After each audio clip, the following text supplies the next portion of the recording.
Good afternoon. My colleague here, Dr. Juan Niño, from the University of Texas at San Antonio as an associate professor, and I'm Dr. Neil Caviles, Senior Education Associate at IDRA. We will be presenting the session that is titled Culturally Sustaining Leadership for Multidimensional Learners.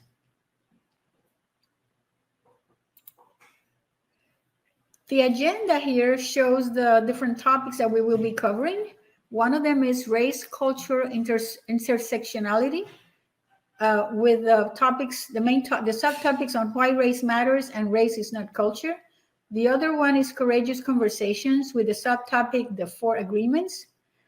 Next topic, unconscious bias, with the subtopics of discussion and impact on schools. And the last topic will be your life experiences, with the subtopic referencing activities, discussions, and breakout rooms. Well, we would like for you to generate a list of your closest friends, particularly if you can also identify what race or ethnicity do they represent. And we will come back, give you a couple of minutes, and then we will come back to discuss this further. So hopefully you had enough time to write those. Again, like I mentioned, is the list of your closest friends along with the race and ethnicity. And we will get back to this later.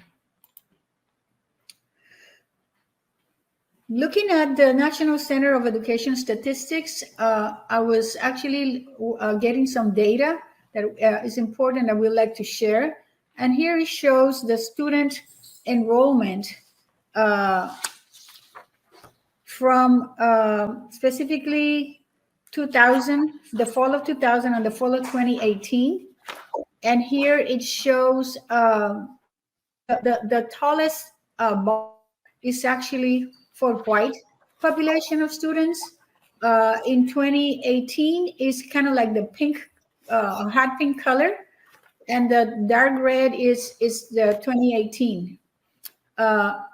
And you see that the majority of the students enroll in the United States are mainly white, followed by Hispanic, and then you see Blacks, and then you see Asian, Pacific Islander, American Indian, Alaska Native, and then another 2 or more races. When it comes to national context in terms of here what I have is actually for you to see from year 2004 and year 2014, and then the projection of 2016. The first bar, the darker blue, is for 2004. The one that is a little bit lighter and the one in the middle is for 2014.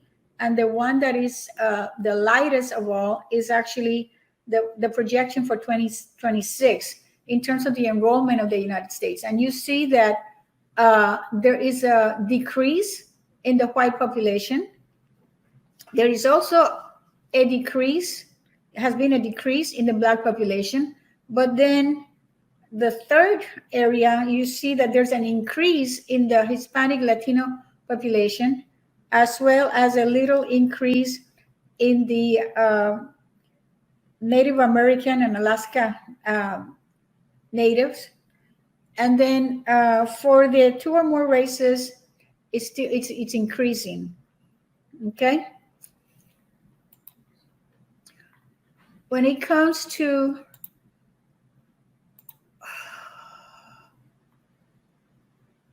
this is the next slide, right? This is the teachers. Teachers in the United States, the national context, you see that the majority of the teachers are white, followed by then Hispanic Latino, then Blacks, then Asian, followed by then Native Americans. But what the main point here is that the majority of the teachers are from the ethnicity or race white. In the next slide, here we have the teachers no, this is principals in the United States. And here we have that for the year 2015 and 2016, that is actually the lightest color, the hot pink. You can see that still the majority of the principals are also white, followed by blacks, who are at the 10.5, 10.6. Then Hispanic Latinos at the 8-point figure, 8.9 and 8.2. And the rest are kind of like increase a little bit or decrease a little bit or staying the same. But the main focus here that we wanted you to see is that the majority of the principals in the United States is actually, in terms of race and ethnicity, the majority is white. Next slide. In terms of gender, we can see that, again, the hot pink is for the 2015, 2016 time frame, and the hot red kind of like is the 2017-18, which is the latest data that we could find. You see that the females are still dominating, the principalship, but there has been a decrease from 54.2 in 2015 to 53.7 in 2017-18. And as far as males also were at 45.8 in 2015-2016, and 2017-2018, they increased to 46.3. This slide, this is out now in the state context. So this is actually Texas. And here we see the student enrollment by race and ethnicity from 2011 all the way through 2021, 2022. If you notice, most of them are kind of like more or less the same amount. The light purple is actually for the white population. No, I'm sorry, the Asian and the Asian and Asian American, which is the first row, then followed by Black and African American, and it's mostly stable, except that you see the year 2020, 2021, that's when, 19, 20, 2021, that's when actually the pandemic hit, and you see a little decrease in all of them. But as you notice, that the highest line is for Hispanics and Latinos, and the enrollment has increased all along, except again to that year when the pandemic was here. But now that the kids went back to school for this past year, you can see a little increasing again. Here we see again, this is actually for teachers. Again, from 2017 through 2021, 2022. And you can see the progress. And again, the purple line here represents the white population. And as you see, it completely dominates throughout all the years. The next slide, this one is actually on principles by race and ethnicity. And again, from 2017, 2018, all the way to 21, 22. And again, you see that the majority of the population in terms of principles by race and ethnicity, the majority are also whites. This is by gender. And again, by gender, females are dominating again. So the majority in terms of gender in terms of principalship are actually females. So what does the data suggest? I'm going to give you a couple of minutes for you to think and maybe write it on the chat. What does the data suggest to you? If you can please write it on the chat. Representation matters, Anita Sol said. That is right. Representation, teacher, principal, etc., is disproportional to student population. That is exactly right. We see it here, right? Increased diversity in student population, right? There's an increase in diversity, but their awareness for inclusive environments, this is what we actually need to be doing. And educators need to be culturally responsive so that we can meet the needs of students. And just like Anita and Lindsay say, there's disproportionality, and we need to do something about it. And looking at the national and state trends, as far as the data is suggesting, how does your local context align with the national and the state trends in the state of Texas, where we have the majority of female population being in the state of Texas being principals, whereas at the national context, we have a heavier set on male representation for school leadership? Does that resonate with what's happening in your community? Is it more gender specific? Or about when it talks about the teaching profession, is it more on white representation, or is it a well balanced? These are what the state and the national trends suggest. However, we understand the local and the community leads might differ. So that's why when we interrogate the data, we have to use it in a way that it makes meaning to what the purpose and the utility that we want um, for our communities. So, in understanding the local community and understanding the needs, in order for this workshop and this presentation to have more a better representation and a better understanding to our own professional growth, it is important that we establish a common vocabulary so that we can move forward in understanding some of the topics and some of the issues that we'll be discussing. Equity is at the forefront of everything that we do as educator when it recognizes that the same thing for everyone. The equality doesn't truly address the needs. Therefore, specific solutions and remedies may be different for different people are always a necessity. So equity should always be at the forefront of our work. Equality tends to be the common practice that we have, which equality means that everyone has the same rights, opportunities, and resources. And living in the social political climate that we're now engaging in, we understand this whole notion of equality, right? That we have to just have an equal distribution of rights. It stresses fairness and parity in access to the social goods and services. While while equity seems to be at the forefront for social justice leadership in education, equality tends to have a domination in our educational practices.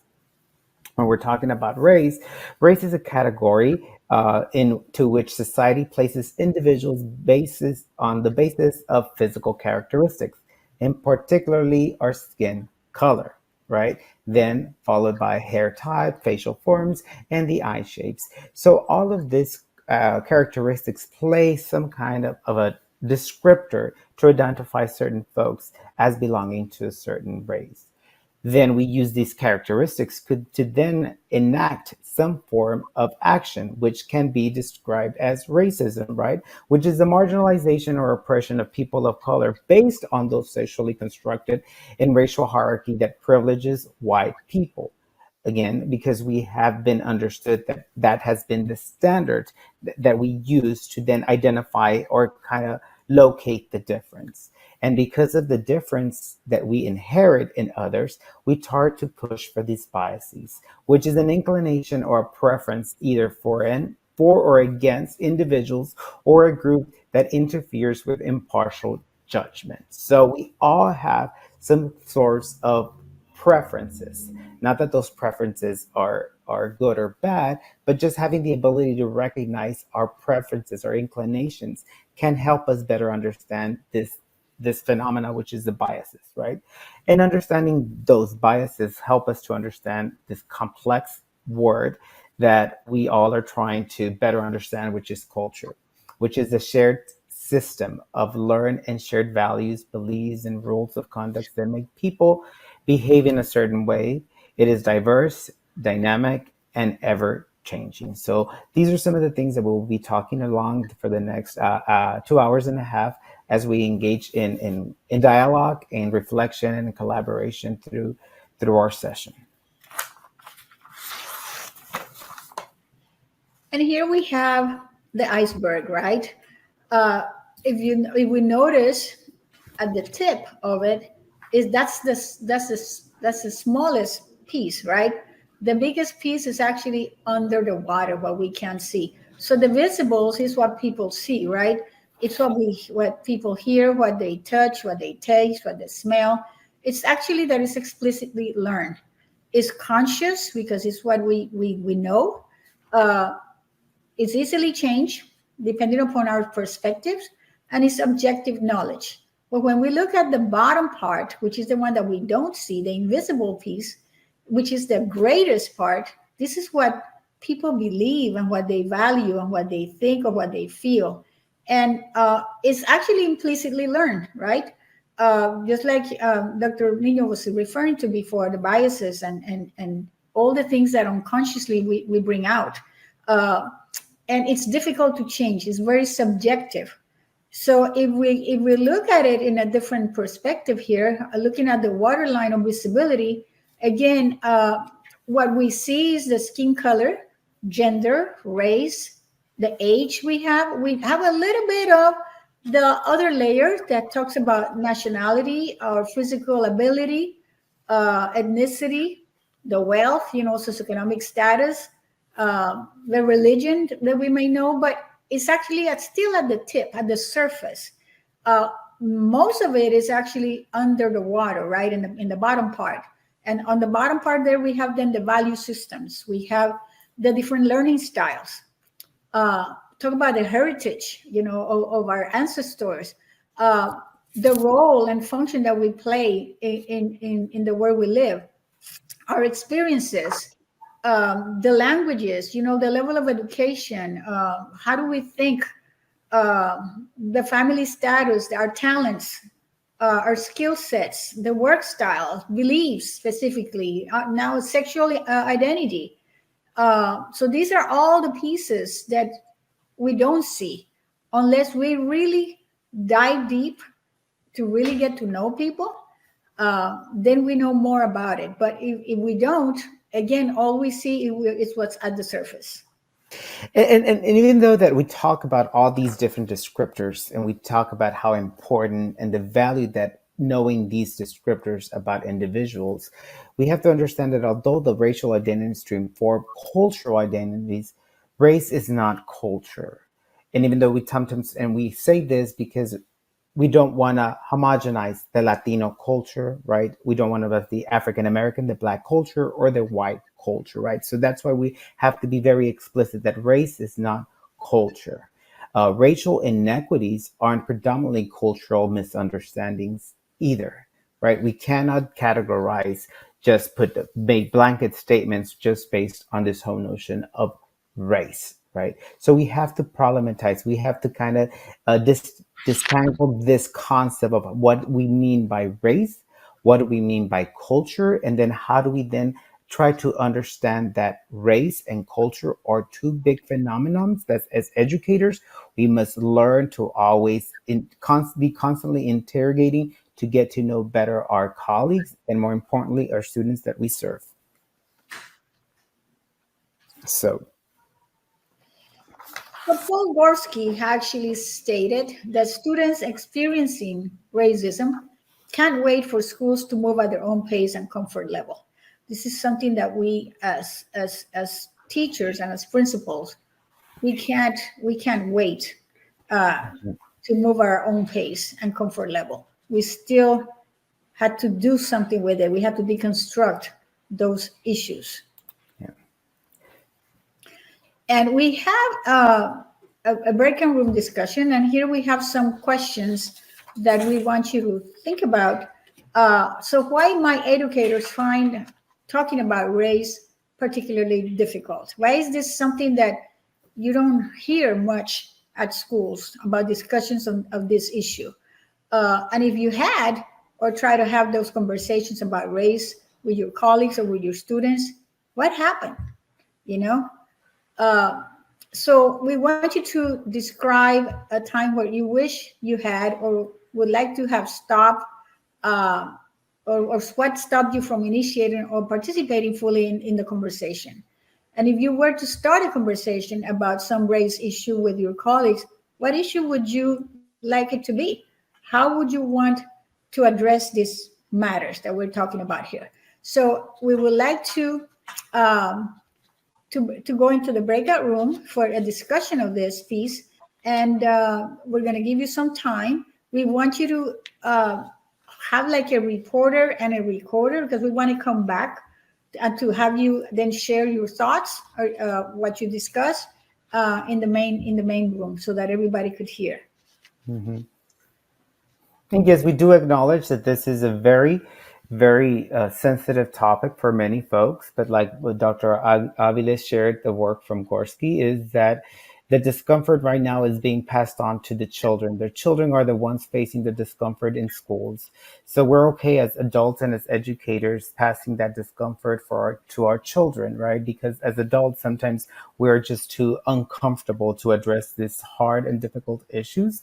And that's why we have to engage in these courageous conversations, that we understand that discomfort exists in our schools, exists in society, but if we don't come together as educators, as professionals, as lifelong learners committed for transformation and opportunities, uh, our children are the ones who are going to still kind of get the unintended consequences of not having the courage to dismantle this huge piece that is plaguing our educational system right now. So come, this is a free space. This is it's an open space for us to not so much to kind of dive into our political standing, but more about educational standing and the representation that we can provide for our students.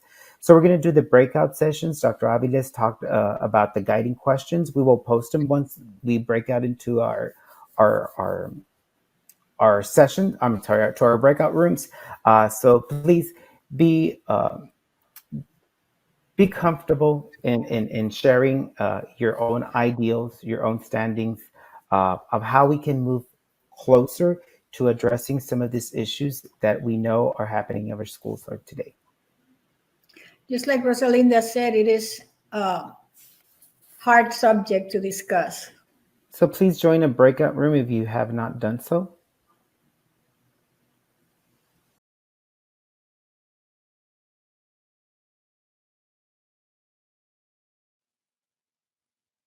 So welcome back.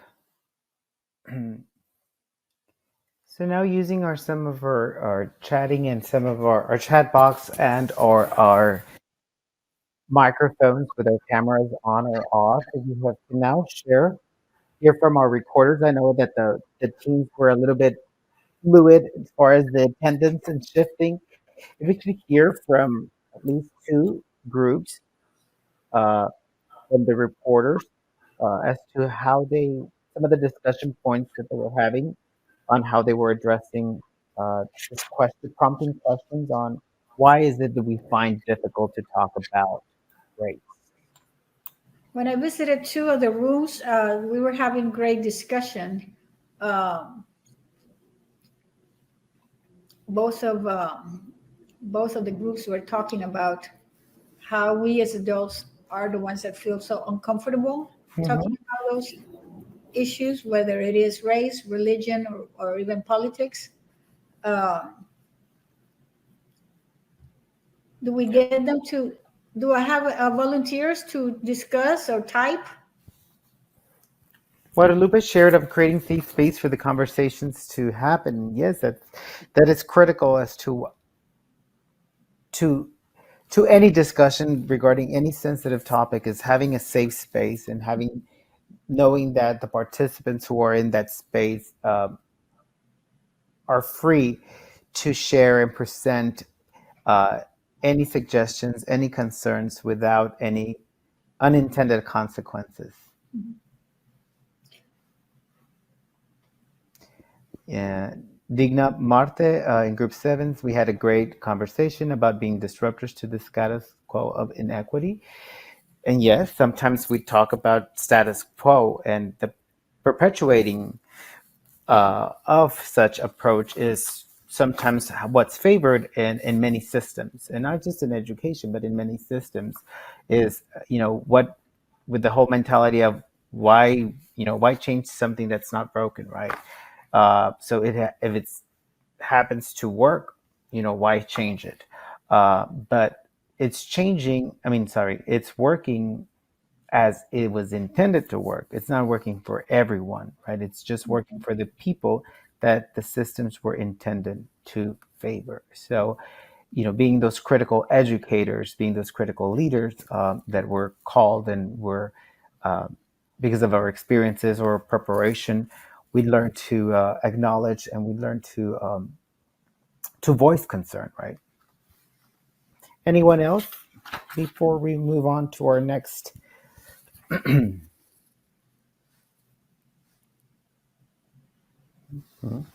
As we continue the conversations about race, about culture, I think it is a difficult topic to address and to engage in conversation. But as educators, we must be willing um, to name it. We must be willing to talk about these issues because we cannot fix a problem we refuse to name. So it's about students adjusting the behaviors, mindsets, or emotions, or then the educators, right? That means teachers or us as leaders, administrators, adjusting our racial presumptions or schools' inequitable practices, right? So it's always through this the duality of students or educators, right? The students or the adults. But throughout this approach of really creating culturally sustaining leaders, we must know to leverage that it's not about creating a team, but it's about being more inclusive in how we support students and educators through creating a new system that is going to be more inclusive. Dignaza says, leading through stories, healing through stories, merging social emotional work and the importance of social justice in our teacher preparation programs, especially discussions about race. And yes, I know Dr. Aviles and I talk about issues of social justice, about race, about safe space, LGBT, religious minorities in our preparation programs for principals. And yes, sometimes it is very difficult to engage in those conversations because some folks don't find the space or think that race does not matter in education or LGBT status doesn't matter in education or language does not matter in our educational system. So it's about engaging them in those conversations.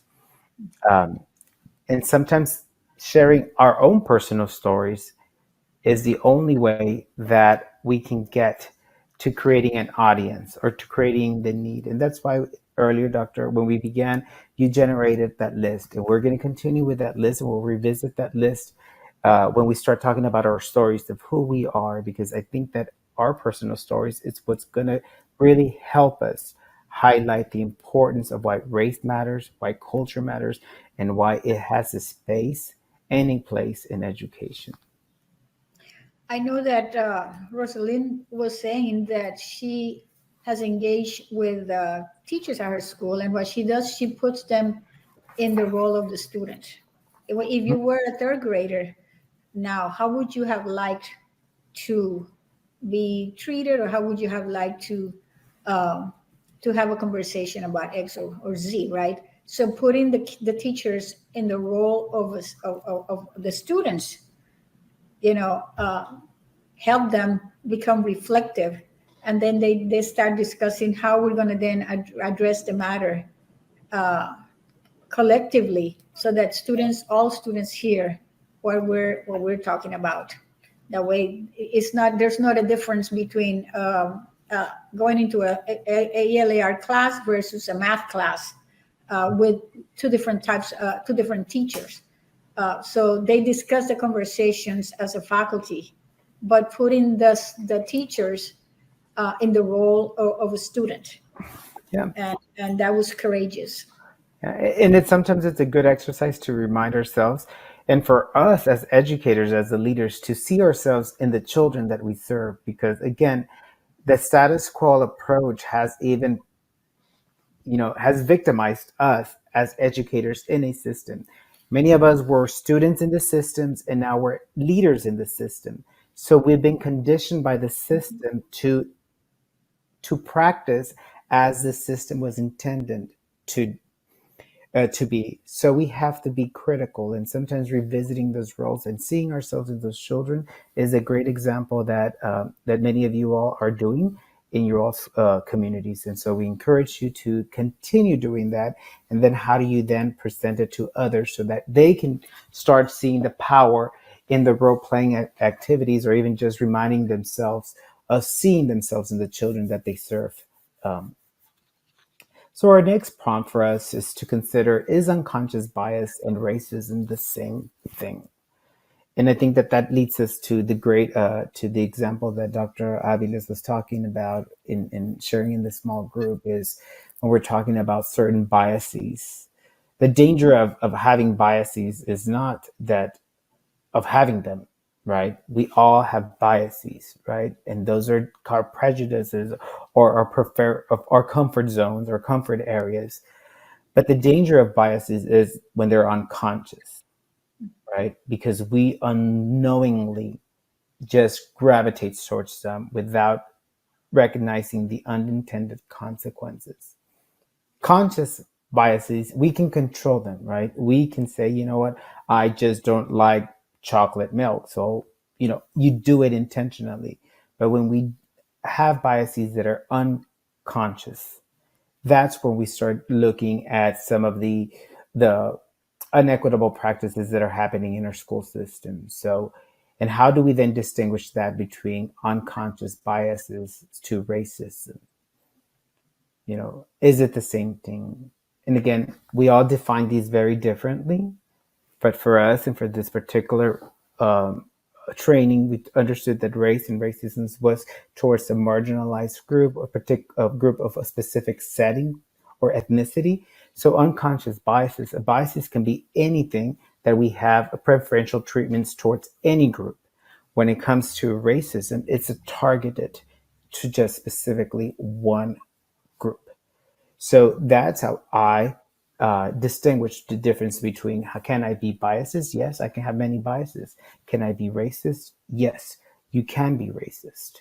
But we have to learn how to distinguish both. When it comes to racism, is it racism that's targeting a certain specific ethnicity?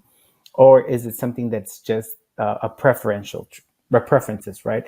A biases. So it's one of those things that we have to grapple with as educators, knowing how we then distinguish ourselves. Is this a biases, or is this a prejudice, or is this a racist act? Right? And then the four free agreements that we engage you, or they invite you to be, as far as having these courageous conversations where we're talking about race, where we're talking about racism and culture, is that in order for a topic to be addressed, we must name it and we must be actively engaging in it. Aside from having the critical conversations and following those frameworks, we invite you to be courageous, having the courage to confront the conversation, confront the problem, and demand a change, right? Rather than just having a conversation, having the dialogue, and leaving as is. We invite you to be action oriented, to stay engaged in this conversation, to stay engaged on top of the topic, to expect to speak your truth. And by speaking truth, whether it be from your experience through storytelling and from what you witnessed and what you observed, to acknowledge and to be resilient in knowing that that truth is going to bring discomforts to folks who are maybe not prepared to address these issues with you. But then your work is, how do you stay engaged? How do you become more responsive? How do you become sensitive to the folks who are still not ready? But you don't dismiss them and excuse them, but you have to be constantly reminding them of the work that we must commit ourselves to continue to challenge the inequities in our school system. So accept a lacking of closure, right? Meaning that some people are just not prepared to address certain issues. And as we start engaging in these conversations, is knowing that not everybody is prepared to work in certain environments, and that's okay. Just like certain leaders are great leaders in just certain environments, it's it's totally acceptable to acknowledge our own strengths and our areas of development. And as educators and as leaders, we must be willing to work with people's strengths and the level of comfort that they are in. And if we see that there is resistance, knowing that we must accept that they're standing, but doesn't mean that we must accept their continuing contributions to the system of oppression, right? We have to acknowledge that people as adults have certain comforts, have certain expertise, but only because we know that they're not comfortable doesn't mean that we have to continue perpetuating some of these marginalized practices. So as leaders, that's when we talk about having the courage to do meaningful changes, right? So we're going to continue now with Dr. Aviles. This is another breakout discussion, and here we want to talk about why do empathetic equity advocates often face harsher repercussions for their advocacy than equity heel draggers face for their inaction, right? We want to know why is taking a strong, impassioned stand on racism is interpreted as defiant, while refusing to take a stand on racism is interpreted as is in a developmental process. And do you agree that schools must prioritize equity over the comfort of reluctant educators? And what would this mean in your school or district? So these are the things that we want to engage in discussion in our breakout room again. And we'll try to join a group that we didn't join before. So we're coming back to breakout rooms. Dr. Nino? Yes, let me make active the breakout rooms. And again, if we can engage in someone can engage the role of a recorder and a reporter. So when we do come back, we can have some meaningful discussions of what is it that we were talking about. So please join the room.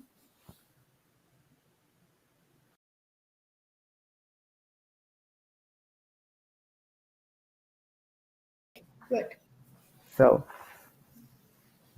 let's talk a little bit of just briefly about why must we prioritize equity over the comfort of educators, or the hesitancy. And it leads really to the previous work that we were having about how sometimes the hesitation is to address the issues of race, of culture, or identity. And we understand this is being a developmental process, having a space, being in a place of feeling comfort and supported. So what is your take on, schools prioritizing equity over the comfort of some educators who are hesitant to address this issue? CC is saying schools need to address equity so that all students and educators can feel comfortable. Yes, this will make some educators feel uncomfortable, but it is necessary. That is exactly right. It is necessary.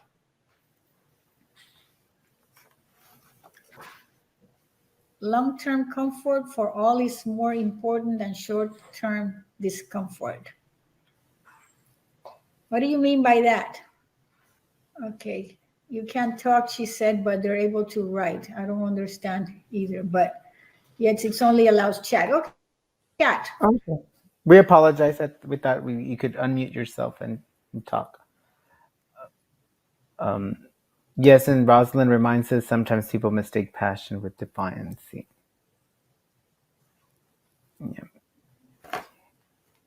And yes, passion. We need passionate educators, just like in any other field, whether it be our content, whether it be our language courses, but we also have to kind of carry out that passion to kind of fight the inequities that we see.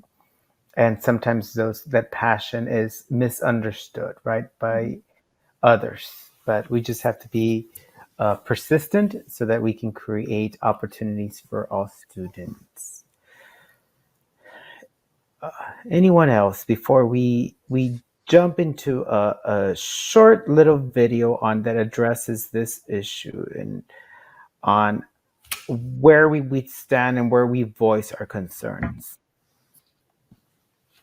Mandy reminds us reluctant folks will continue to exist as long as they are enabled to exist. Equity is a necessary focus for our students, and the inability of adults or decision makers to see through to the need must be addressed. And yes, just like anything that happens in our systems, whether it be an organization, public, or nonprofit, or whatever system we work in, uh, traditions will continue to occur only if they are allowed to occur, right? And so, as key folks and key contributors in that system, we play an active role in defining and in helping that system evolve. Even though sometimes we're probably we might feel that we don't have the opportunity or we might not have the leverage to make change. The change happens it happens silently and in many ways. Hmm. Yes. We like our traditions and we like our systems. Um, and not that traditions are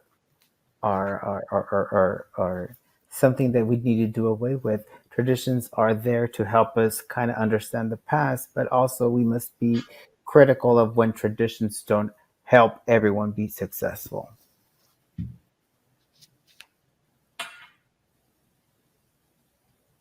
Hmm. That's the beauty of our systems, right? That they're living. And so we have engaged in traditional practices, but then embracing new approaches helps us to create new ones. That's exactly right. And that's where the beauty of this work comes in, and really it's nested on.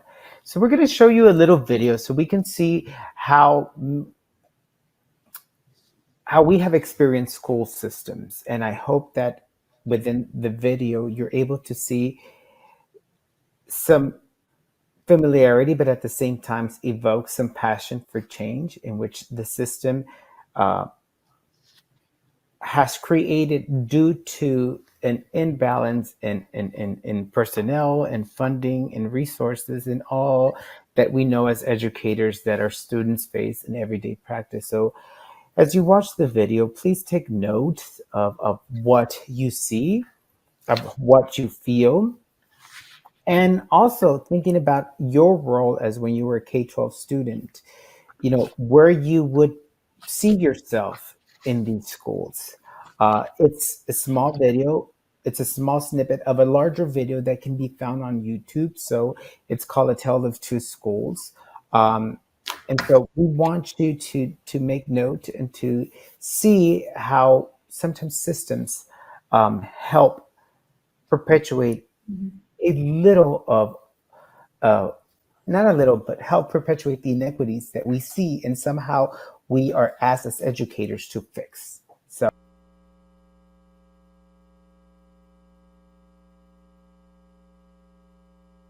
my name is Cedric Forte. I'm a junior at Heritage High School, 425. My name is Jackson Langvort. I'm 18-year-old and I'm a senior at McLean High School. For academic subjects, I'm in Advanced Placement Literature, English, Advanced Placement U.S. Government, Biology, and Comparative Government, Art, Advanced Placement Music Theory, Health, Geosystems for Science, and Algebra.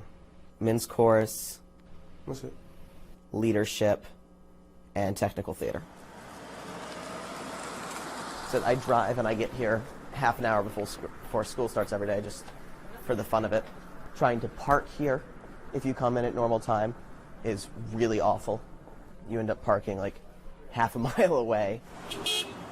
A lot of students who go to a school all the way across town have to catch 2 and 3 buses in the subway just to get to school. And I think that, if we have to travel that far just to get education, then we should be able to travel for free. The kids here are motivated in just about everything. They're motivated to even learn, which is scary to hear for a high school kid. They're motivated to succeed in sports, extracurriculars, anything. I think they've lost the will to learn. A lot of them. They just don't find school interesting no more because they don't have the power to do anything. And they say so in the classrooms.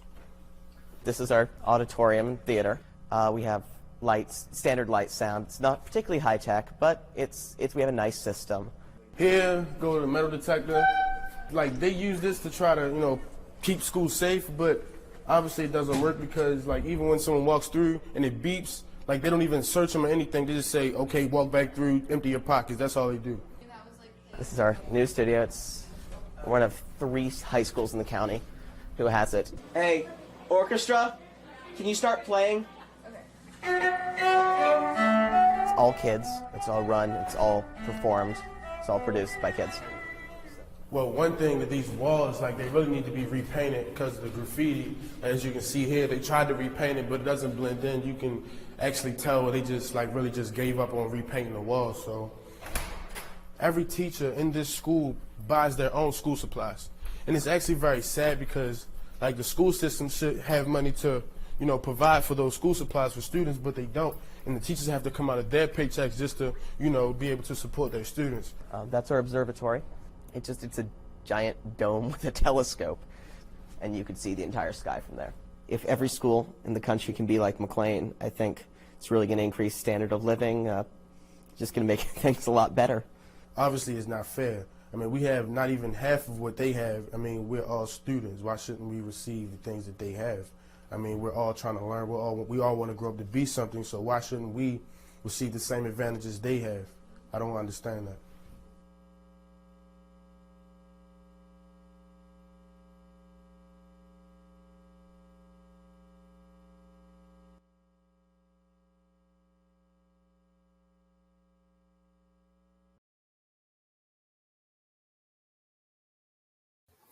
So the video we just watched is obviously it's a reality. There is some kind of it's a very binary system, but we do with the intention of generating some discussion. So based on what you saw and based on what you heard, how do you feel that the school systems that these 2 particular schools, McLean and like Clifton, are those 2 schools present in the environment that you work in currently? So if you can type in your chat box, are you familiar, even if as a student or now as a professional, on are these 2 schools still present today? To give them the opportunity to type it in the chat, I can say that when I was a science teacher and I was a UIL coach, I had to take my students to other schools for competition, right? And I work in Edgewood ISD, was one of the poorest districts in the nation. And when we would go to other schools in other districts here in San Antonio, but in Northeast ISD or Northside ISD, and the students immediately said, as they walked in the schools, they said, "Oh, this is the school of the rich." Mm-hmm. We don't have, wow. And they will be, wow, we don't have this. We don't have that other. Look at how nice the lockers are. Ours, they don't even lock. They don't even, we don't even have air conditioning in the gym. We don't, so they were always, talking about these things. And it's like, as a teacher, then I had to address it. And I said, yes, this is some of the things that are some of the inequities that we see in our state, because our state funds the schools based upon property taxes. So I started explaining those things to them, but they would say, well, that's not fair. We go back to those issues. I said, then what do we need to do? So this is why we're here competing in UIL. We're here trying to get you better educated, so that when you finish college, then you can change the world, right? You then become that person that is going to help, your own community and your own friends. You will bring your friends to be better prepared. But there are differences, and that should not be. Right? We see some students in AP classes, more AP classes in some schools versus others. They just do the basic. They don't have, those opportunities. And students actually were able to see the differences. Yeah, and according to Digna, yes, unfortunately, there are still some differences here. Rosalind also shares in her district. She sees this every day. And Mandy shares with us that you can see the two schools present as well as the two school experience in a single school. So some students have drastically different experience than peers in the same campuses. Yes, even within the same campuses occurs every single day. Uh, and we only share this because we're trying to create culturally sustaining leaders, right?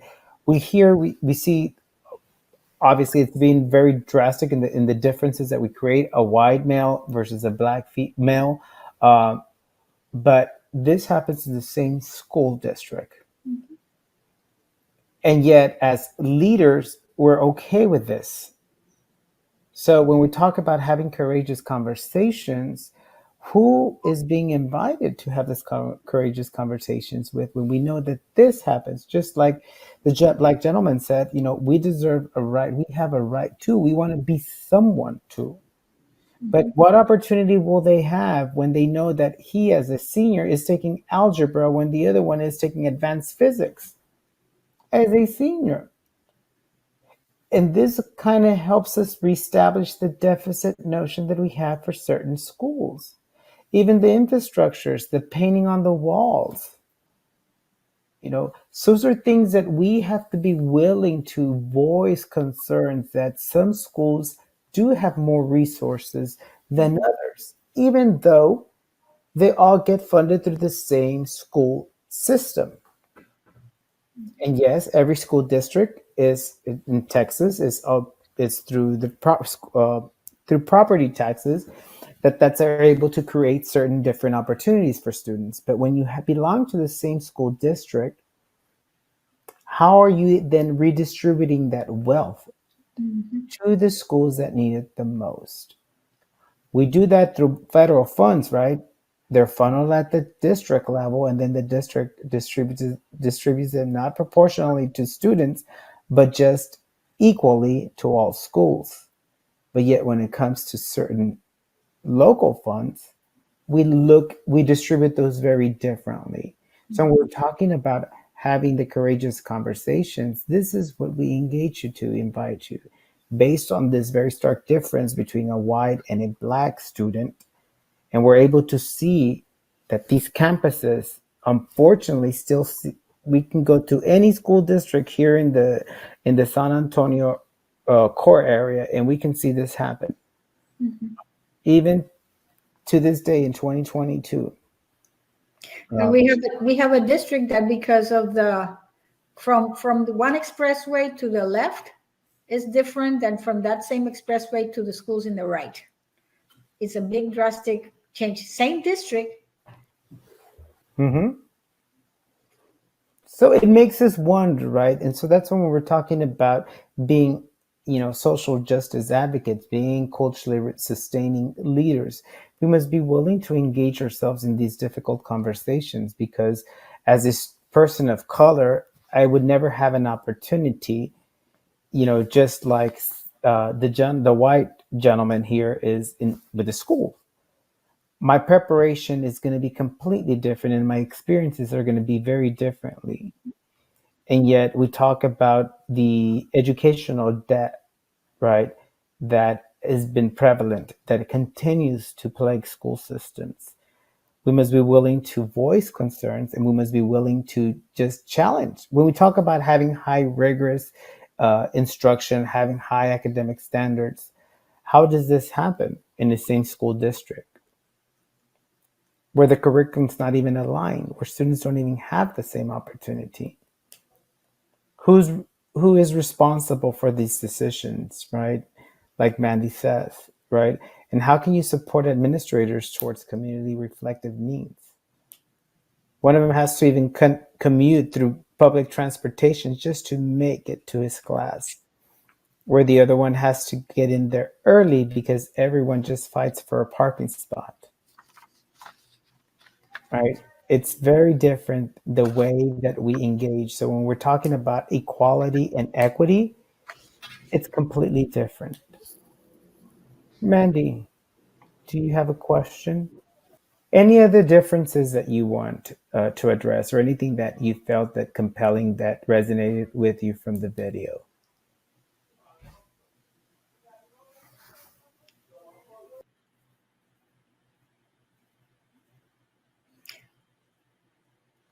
I would say that what resonated with me was the one school, you have those metal detectors to come in.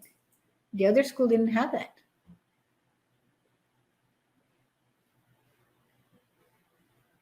To me, it reminded me of one of my experience in one urban school district in North Texas, where I was able to experience this environment firsthand, visiting several schools with my role as a school leader, as a district leader, and seeing that we were okay as a system to accept certain schools having certain privileges and others being left wanting just even basic needs, such as even having toilet seats in the commodes. It's very disheartening to see that some schools are still being victims of this racial and cultural divide, depending on where you sit on either side of the railroad tracks.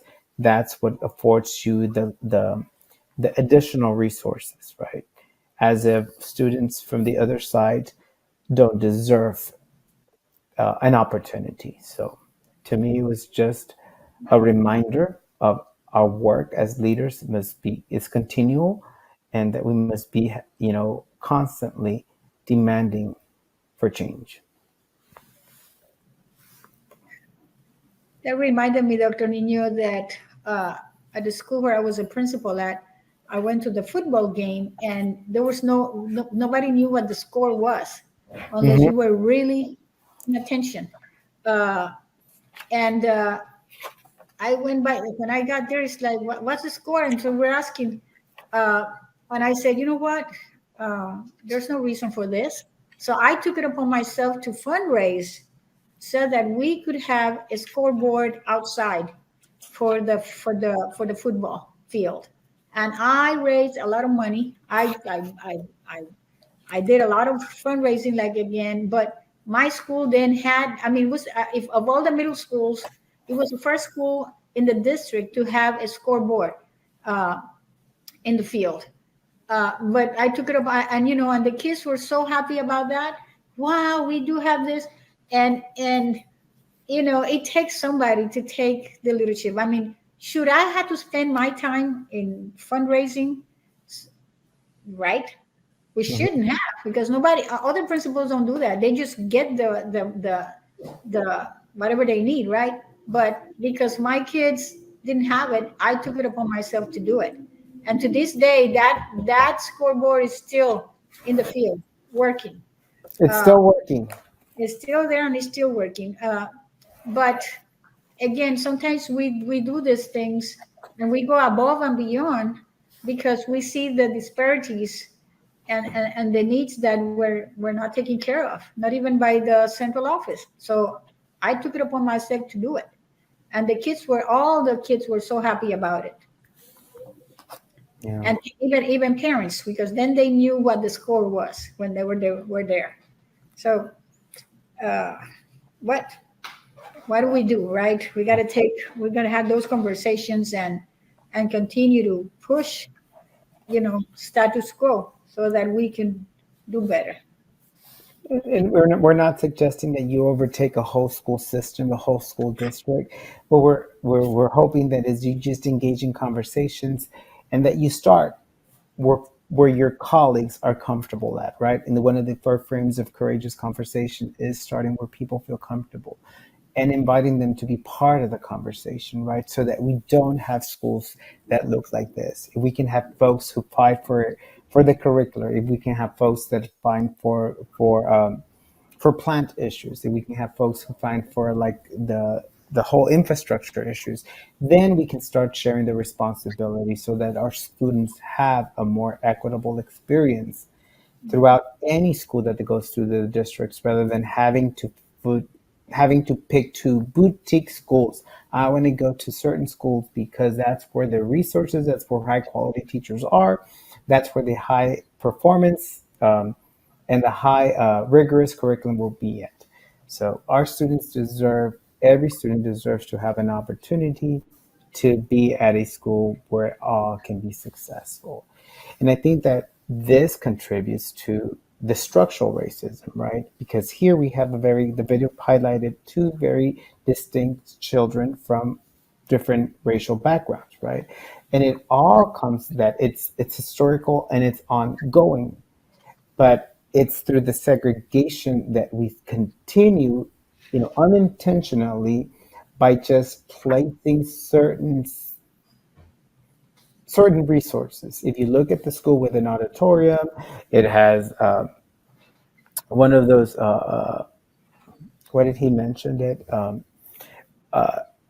It's not the most modern, audiovisual equipment, but it's still good.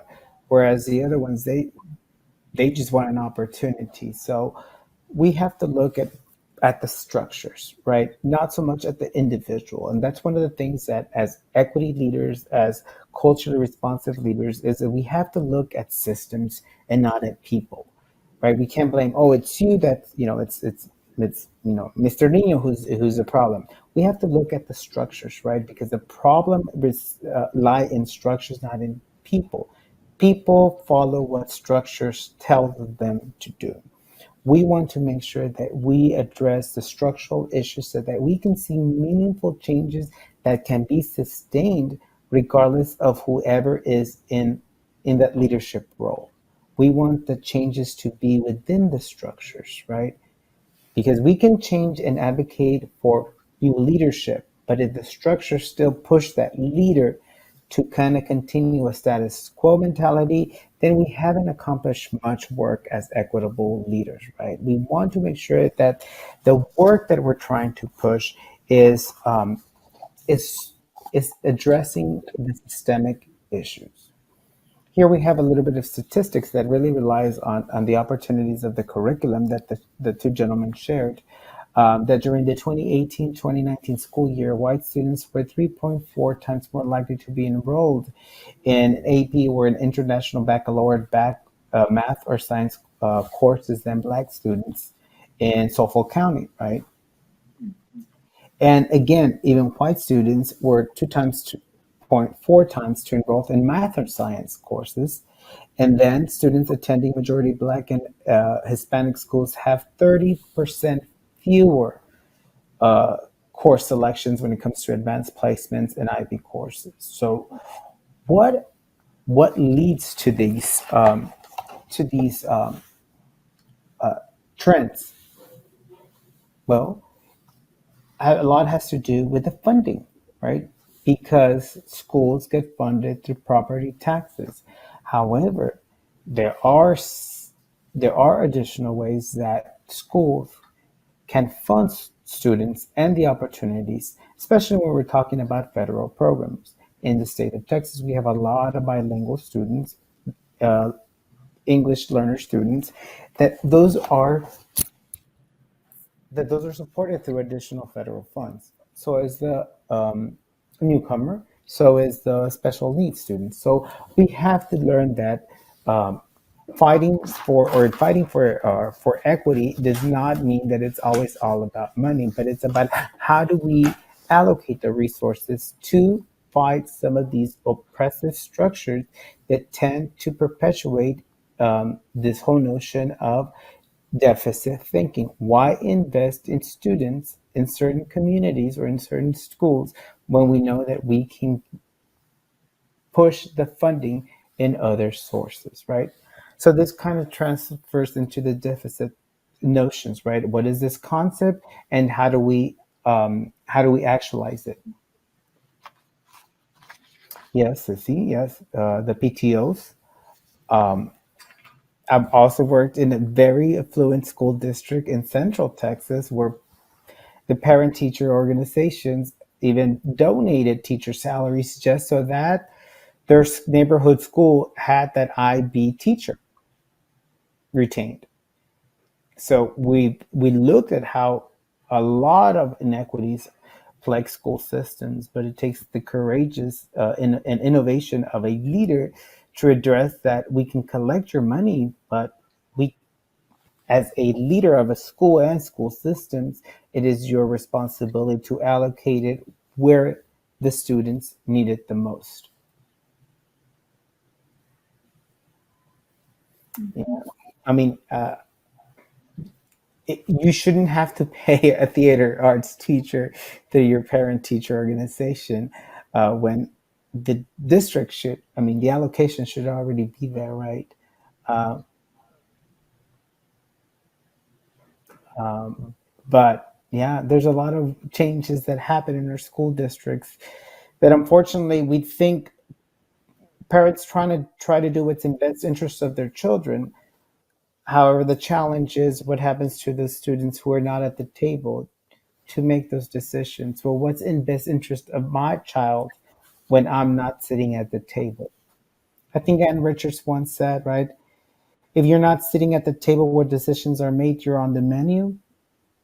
And so that's what happens most of the times when our parents are not able to attend some of these decision making meetings. The decisions that are made are more likely to impact their own children than the parents who are sitting at the table. So, again, how do we engage in this conversation so we don't have this perpetuation of having this deficit notion? Valencia talks about this kind of work that we that really plagues people of color, right? Having this understanding or having this false belief, a stereotypical thinking that people who fail is because they have internalized this kind of lack of success, so it's manifested by the work that they do. And so as educators, we must fight for those, manifestations. And how we fight them is through the notion of creating opportunities for all students to be um, to be successful. And I'm sure we've all had folks at some point, even us as educators, as culturally responsive leaders, we sometimes gravitate towards this deficit notion of blaming victims, becoming oppressive in our practices, doing pseudoscience, having just temporal changes, right, instead of systemic changes, and then relying on the educability of people that really, if we change if we change their outlook, then their future and their success will look very differently. And sometimes we fall because that's what we have been conditioned, right? We're successful professionals because we were educated. We went through the formal through the formal process of going through post-secondary education, right? And many of us have advanced degrees, and so we were able to be in a place of privilege because we have understood the system. But then within understanding the system, we also have to have the ability to recognize that the system has not always benefited students who look like me, who look like you, and who process information and practices like we do. So the is to be willing to be a little bit more critical to understand some of the challenges, right? That we, as culturally responsive leaders, we must continue to push for and to engage in continual discussion so that we can see the changes that we want to see.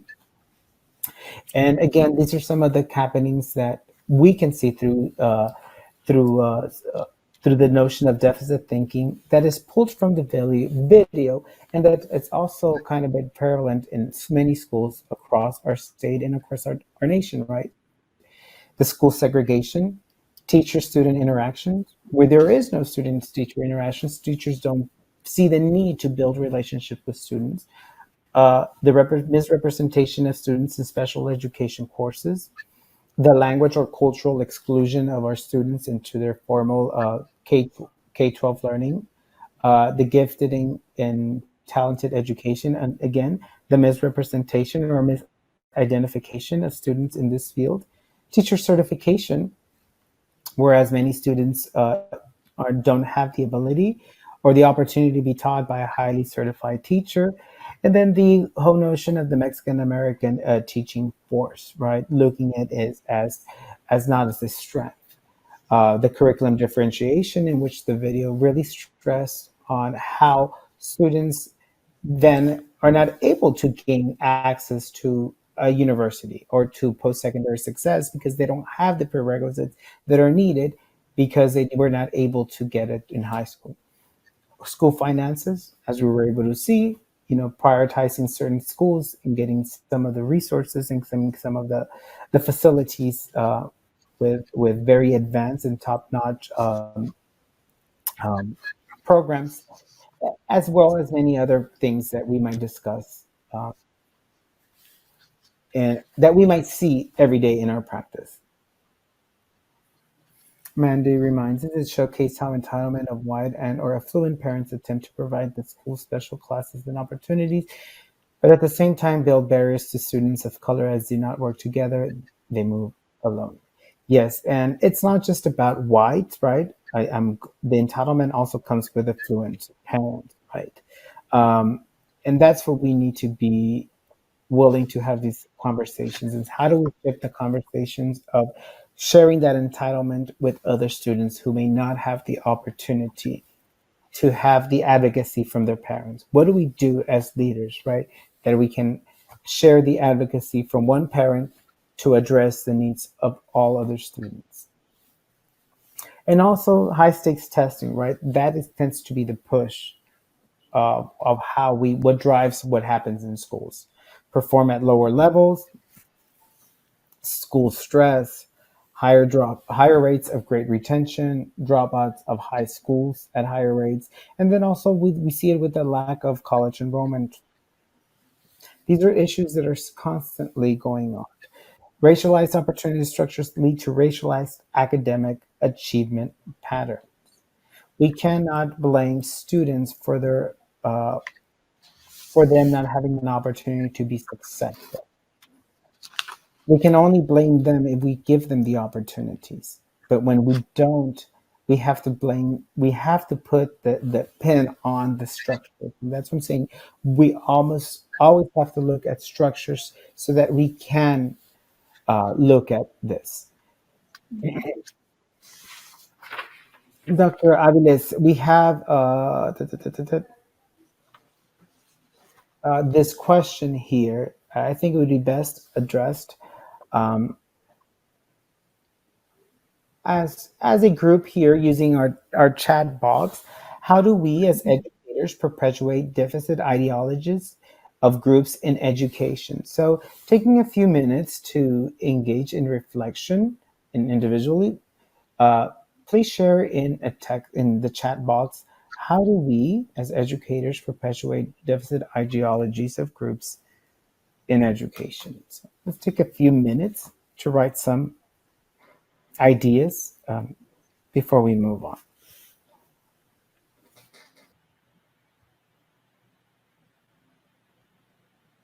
When you've jotted down your ideas, please share them. Please feel free to share them on our chat. On how do we perpetuate deficit ideologies in education? Thank you, Mandy. Yes, temporal fixes, right? The priority of going after surface level fixes and changes, right? Kind of the band-aid approach that many of our colleagues have gravitated to. Burnout, lack of resources, time, lack of time is one of the big issues that if we had a little bit more time in our professional workday, we would be able to do a little bit more. Um, and then Lindsay reminded us by limiting opportunities for academic acceleration for certain groups, correct? Just having certain opportunities being deemed appropriate for certain students were instead of being more inclusive of sharing it for all. And Dr. Aviles reminds us of having the complacency versus advocating with action mindset. Yes. Sometimes we find comforts in just doing things as we traditionally have done versus advocating, which require action and change, right? Don't make me work too much, Dr. Aviles. I am happy with I'm trying as an educator, I'm trying as a principal, but they don't want to work, and so it's on them, not me, right? That attitude, again, I think at some point in our professional career or work days, we all can fall victims to to these deficit ideologies. But again, having the awareness to shift from unconscious to conscious ideologies is what's going to help us liberate ourselves from that trajectory of continuing with deficit notions. Yes, blaming the victim only if they did more, did it differently, were more prepared, learned English or understood English better. Yes, they Work wouldn't hard. be in work harder. Yes, yes, we all need to work harder, right? And so that's always going to be an issue with our we're perpetuating some of the ideologies of when it comes to deficit notions. Um, so next, we're going to open up a little poll and helping you to understand. Just again, this is private. These are not going to be shared. You only know. But we're going to share with you three different polls in which we want for you to gauge your level of your sense of understanding of how you if you agree with the statements that we're going to present with you, or somewhat agree or disagree. So again, there is no right or wrong answer. It's just where you position yourself um, within the idea of the start of this poll. So our first poll is the gap in the achievement among students of different races is about poverty and not race. If you agree with that statement, somewhat agree, or disagree, please choose one. And according to the research, studies of the influences on student achievement invariably show that students' family income is a significant correlate of low achievement. However, even when students' socioeconomic status is taken into account, race often accounts for the variance in students' performance. Right? So we understand that race is critical, but what is more limiting to the generate opportunities for students is poverty. Uh, and the video reminds us of the distinction between the two, right? It's not, we could have put two Black students, but the notion of poverty is what limits one student from having access to high quality education. So we're going to put another poll to help us understand your thinking. So, with all the pressures to raise student achievement, finding and using examples of the cultural, historic, and everyday lived experience of my student takes away or could take away time from teaching and learning what matters most. So, first thought, agree, somewhat agree, or disagree. And then as you answer, think about why do you feel this way? And again, there is no right or wrong, only the way you feel and understand. And as we look at this, it says in many school, high stakes accountability programs have pressured teachers to narrow the curriculum and focus on short run tasks of having students do well on the next standardized test. If this means that teachers do not have the time or motivation to try to understand how their students' dispositions or experiences related to race and ethnicity can influence their learning, the likely result will be lower student achievement, especially for students who may be struggling the most.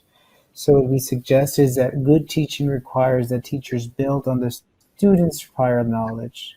Moreover, students learn best when they feel recognized and acknowledged for their aspects of their identity they seem important, right? So that's what we want to bring to the forefront, that as a teachers, we want to build those connections, we want to build those relationships with our students, right? And that's why it's important for us to recognize that their lived experiences, right, their cultural, their historic, and everything that they've done to make them be in that space with you is valuable. And somehow we must capture or build the connection between what they've experienced and with the content that they need to learn. They need to learn the content. They need to learn the standards. They need to learn because that's what's going to create and give them an opportunity to be successful. And finally,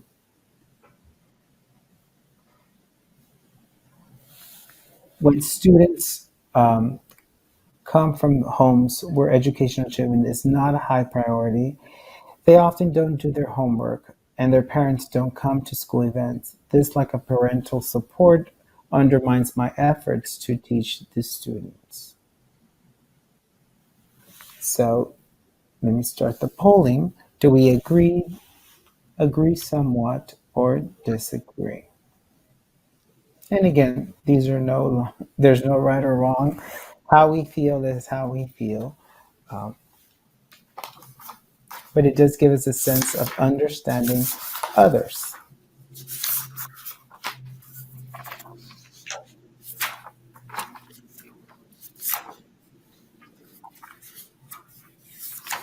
So,